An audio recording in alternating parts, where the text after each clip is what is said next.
सकाळी सकाळी बसचा प्रवास एक खूप छान आणि फ्रेश असतो, कारण सकाळी सकाळी खूप कमी लोकसंख्या सुद्धा बसमध्ये असते. प्रवासी खूप कमी असतात. इथं बप्पू आले होते पण तेही लगेच गेले. आम्ही बसमध्ये ह्या वेळेस खूप वेळ प्रवास केला, पण आम्हाला वेळ कसा गेला कळलेच नाही. कारण या वेळेस आमच्या सोबत आमचे बाबा म्हणजेच महेश सोबत होते. नाहीतर ओवी खूप बोर करते आणि खूप परेशान करत होते. आई हे आई ते. त्यानंतर 3-4 घंट्यानंतर आम्ही बीडला पोहोचलो आणि रिक्षाने घरी आलो. येतानाच मी ओवीला डोसा घेऊन आले होते, कारण सकाळपासून तिने काहीच खाल्लं नव्हतं. त्यानंतर झाडांना असं पाणी घातलं, कारण 2 दिवस झाले आणि सध्या उन्हाळा सुरू झालाय, म्हणून लगेच झाडं सुकून जातात.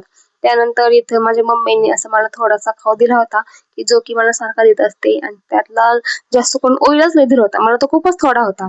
मग मी पसारा आवरून दिल्यानंतर अंघोळ करून घेतली, जी की मी सकाळी केली होती. हेअर वॉश करून घेतली आणि महेशला इथं पातळ भाजी केली. भात केलं, वरण केलं आणि त्यानंतर घर आवरायला घेतलं आणि असं छान घर आवरून घेतलं.